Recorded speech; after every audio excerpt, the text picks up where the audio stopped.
드라마 부부의 세계. 드라마 첫 주연 아니셨습니까? 네, 첫 주연이죠. 예. 근데 첫 작품인데 이렇게 28.4%. 대체 난 뭘로 보는 거야? 우리 사이 신뢰가 이거밖에 안 돼? 너를 속이지 마! 넌 지나갔고 나한테 지금 여잔 여다경뿐이라고. 이 정도로 대박 날 거라고 예상하신 거예요? 보통 드라마보다는 훨씬 더 많이 나올 것 같은 기대는 했었어요. 네. 조금은 잘 됐겠구나. 그래서 이제 집에서 원작을 이제 찾아봤어요. 네. 찾아봤는데 안 되겠는 거예요. 이거 하면 사모님께서 약간 반대하셨을 것 같아요. 이거 뭐 주변 사람들이 날 뭐 어떻게 생각할까라 걱정도 되고 진짜. 다른 악역들하고 조금 다르게 이 부부의 그 문제를 다루게 되면 정말 나빠 보이는 게 있더라고요. 그러니까, 실적으로. 그러니까 이태호라는 네. 캐릭터는 사실 너무 현실에 밀착되어 있는 악역이니까 이제 거기서 오는 부담감이 있으셨다는 거죠. 예. 어쨌든 도망칠 방법이 없을까? 이 드라마를 안 할 수 있는 방법이 없을까? 이렇게 하면 너무 이렇게 복에 겨운 얘기 같지만 병 감독님한테 전화를 했어요. 와, 조언을 SOS를 친 거. 네. 병 감독님이 어떤 영화를 이제 들어간다고 하는데 혹시나 그 스케줄이 혹시나 맞으면 병 감독이 총알바지로. 방패 삼아. 병 감독님이 전화를 드렸는데 반대로 무슨 소리냐. 너. 근데 잠깐 여기서 참고할 게 있어요. 이 친구가 네. 저한테 충분한 인포메이션을 주지 않았어요. 어떤 작품이지? 아니 일단 저한테 뭐라 그랬었냐면 드라마 제안을 받았다. 주인공이다. 상대 역이 김희애 선배님이고 김희애 선배님이랑 부부로 나온다. 거기까지 딱 듣고 무조건 해라. 저 같아도 무조건 하라고. 하라고 그러지. 근데 뭘 고민하냐 그랬더니 뭐 좀 안 좋은 게 있어도 네가 이때까지 했던 것보다 더 뭐 안 좋겠니. 그 말이 너무 맞는 말이야. 맞아요. 그 말은. 마약하는 조직 폭력배보다 뭐가 그렇게 나쁘겠냐 싶어서 그러고서 이제 저는 딱 기대를 하고 드디어 부부의 세계 1회, 2회를 봤네.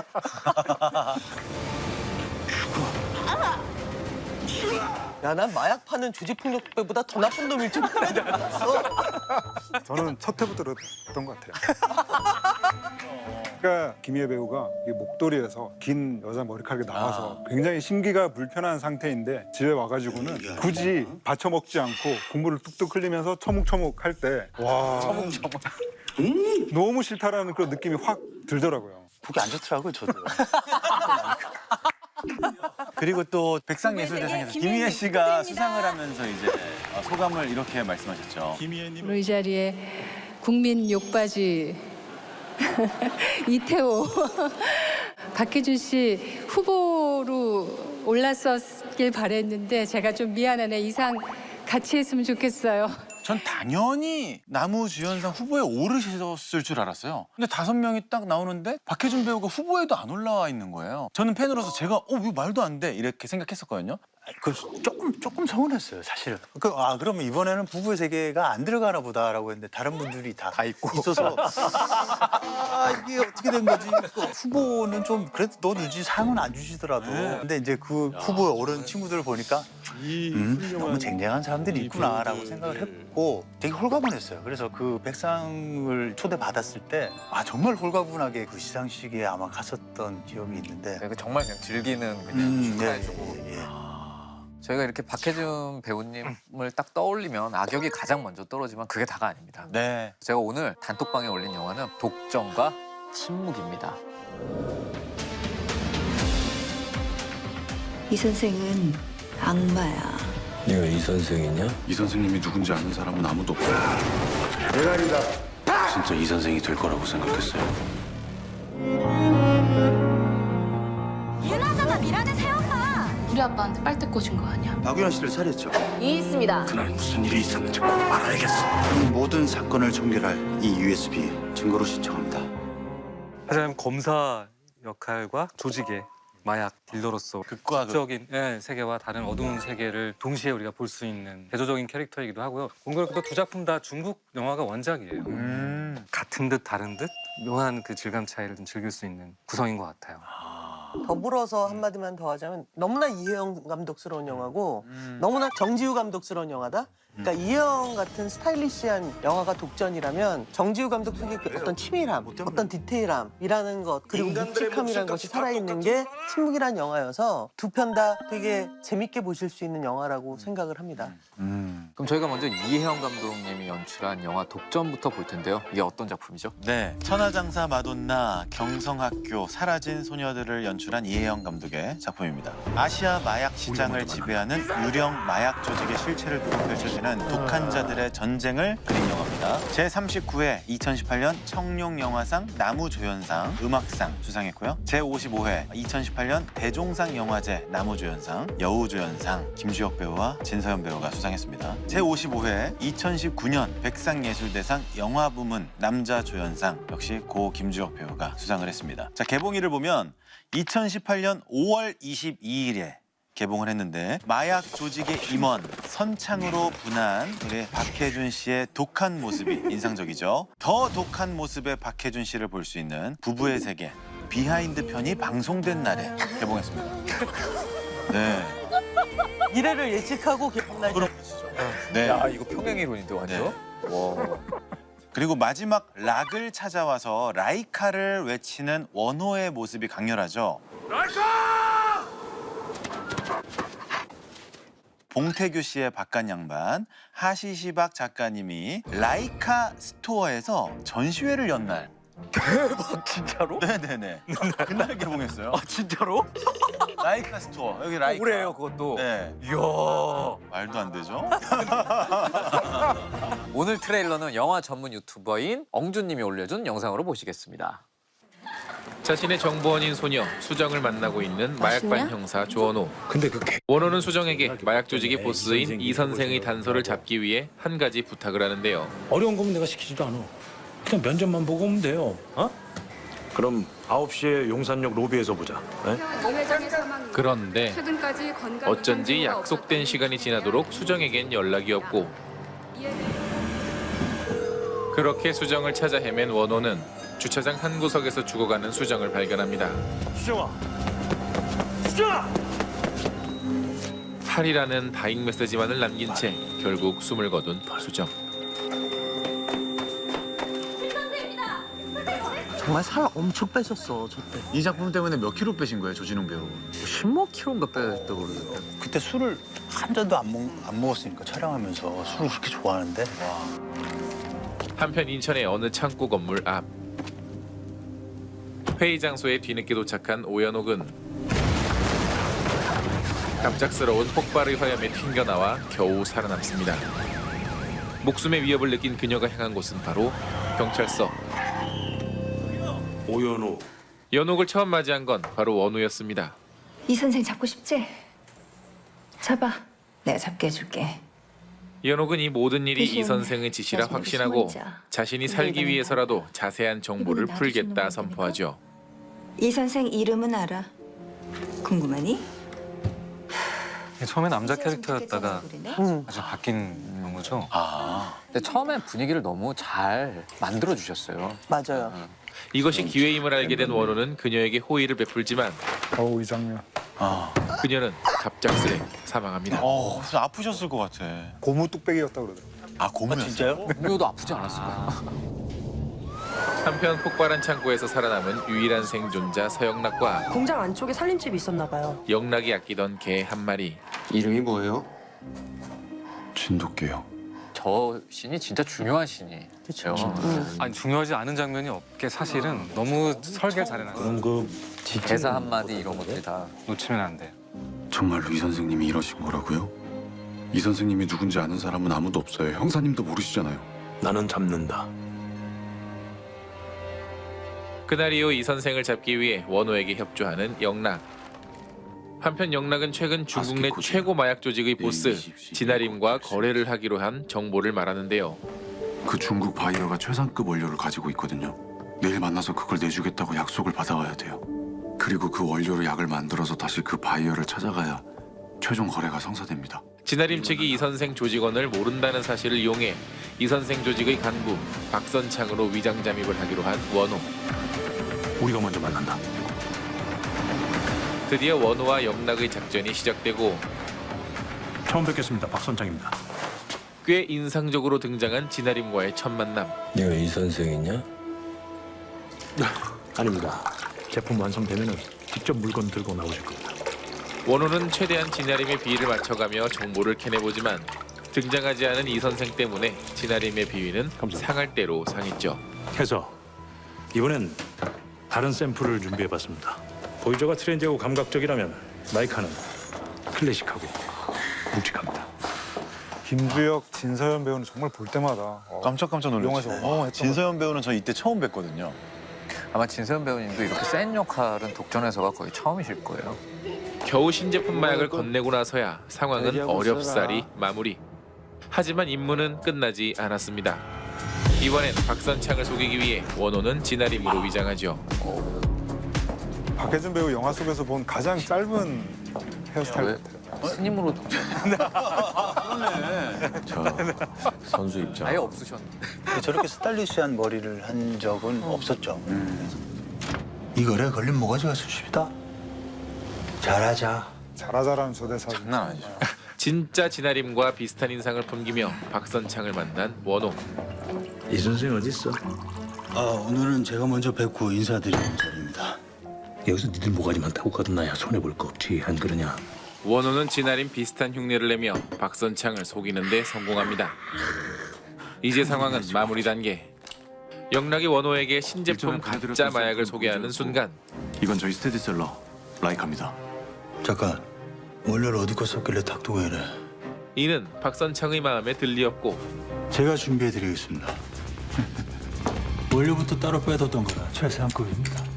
표정이랑 중국 입맛에 맞게 업계열을 강조한 신제품입니다. 저 마약 소개해주는 장면에서 NG를 엄청 냈었어요. 그리고 왜요? 뭐 대사 하나가 씹혀가지고 특별히 씹히면 계속 씹혀가지고 이런 얘기 해도 되는 거죠? 네. 결국 진짜 마약 라이카와 신종 마약까지 받게 된 원호. 오늘은 라이카까지만 하시죠. 선창을 말리던 영락 때문에 계획이 어긋날 뻔한 순간 갖고 와.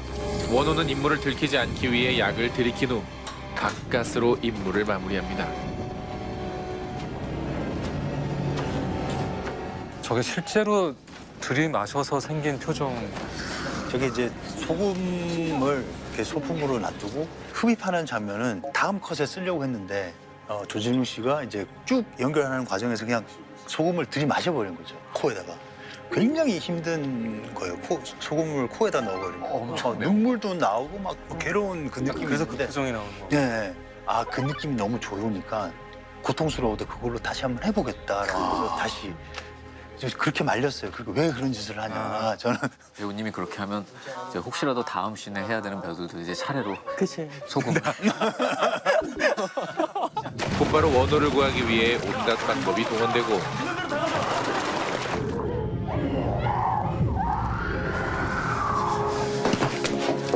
그는 영락의 도움 덕에 가까스로 목숨을 건지게 되죠. 한편 진아림과의 거래 성공으로 받은 원료. 태안의 공장에서 마약 제조를 시작한 영락. 이곳은 영락만이 알고 있는 천재 기술자 농아남매가 작업하는 마약 공장이죠. 어이, 빨리 안으로 옮겨. 가서 손 씻고 와. 내가 밥상 차려줄게. 별일 없이 일이 진행되고 있는데 하필 이런 타이밍에 등장해버린 박선창과 밖에 브라이언 일사님 오셨다. 뭐라고 브라이언? 새로운 인물인 브라이언. 서영락 대리, 화가 많이 나죠? 에? 나한테는 기대도 됩니다. 서영락에게 호의적으로 다가갔던 브라이언은 이 선생님이 주신 겁니까? 그가 말한 이 선생이란 단어에 불편하게 반응하는데요. 결국 브라이언은 선창에게 서영락을 제외하라 지시하죠. 제가 잘 알아듣게끔 쥐를 줘서 오늘부로 제외시키세요. 지금 당장은 필요합니다. 하지만 선창은 영락이 조직에서 필요한 인물임을 주장하는데 무엇보다 소금 공장은 그 서대리 없이는 움직일 수가 없습니다. 브라이언은 자신의 뜻을 보다 확실하게 주입하고 갑니다. 이 씬이 너무 좋더라고. 힘을 내어 미스터리에서는 사이좋은 형제였는데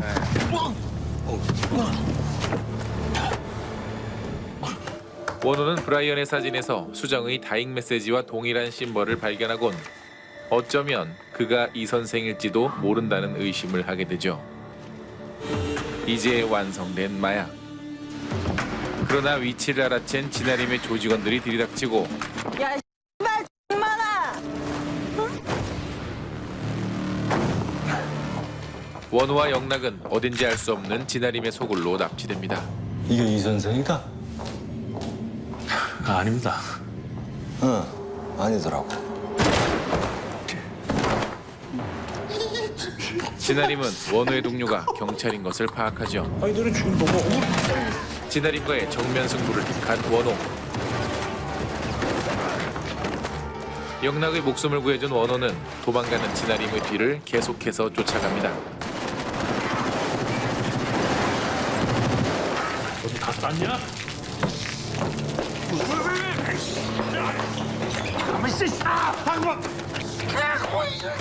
위기의 순간 원호의 목숨을 구하는 총성 한 발.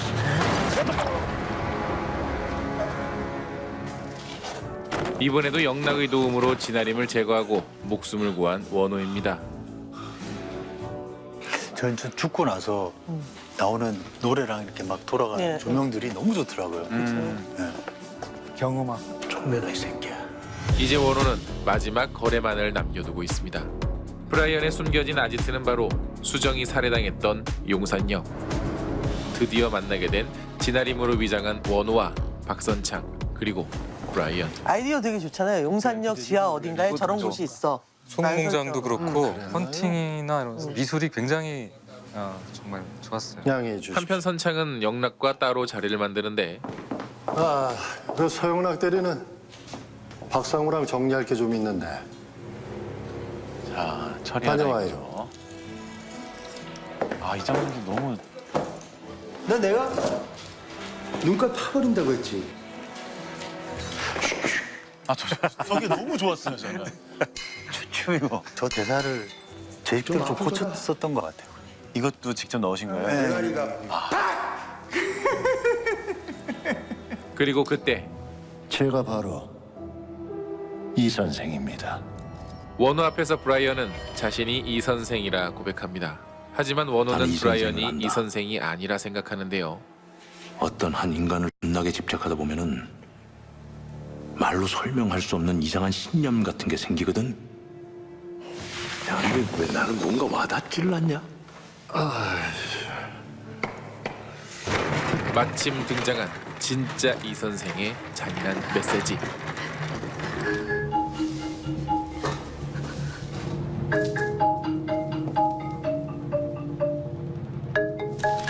이 선생의 전화를 받으려는 순간 누군가의 기습을 받고 목숨을 건 싸움이 펼쳐집니다.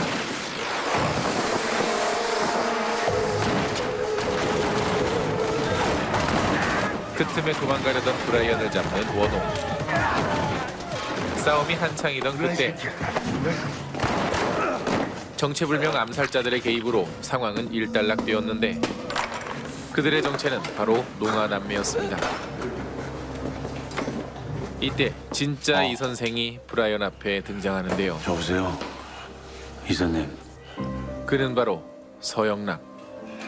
브라이언에게 그동안의 잘못을 묻는 영락. 그나마 우리 개는 숨도 안 끊어졌어요. 근데 최악의 실수는 나를 대체할 수 있을 거라는 착각.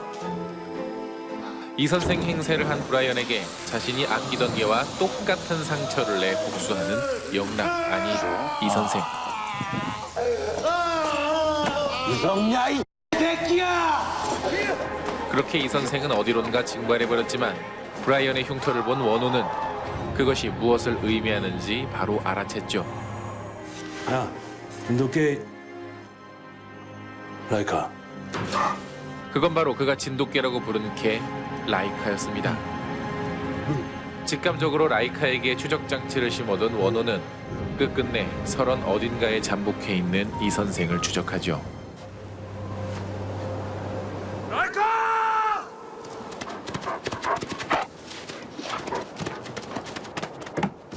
지구 반대편에서 다시 만난 두 사람.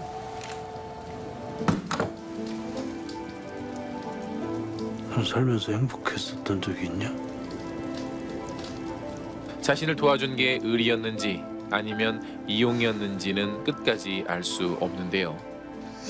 영화 에필로그가 단순 복수극이나 뭐 형사물을 넘어서는 갑자기 멜로로 끝나죠. 뭔가 묘한 정서를 만들어내는데 큰 역할을 했어요, 사실. 그리고 울리는 총성 한 발. 이 선생을 잡겠다는 끈질긴 신념이 만들어낸 집착과 광기의 끝. 독전이었습니다.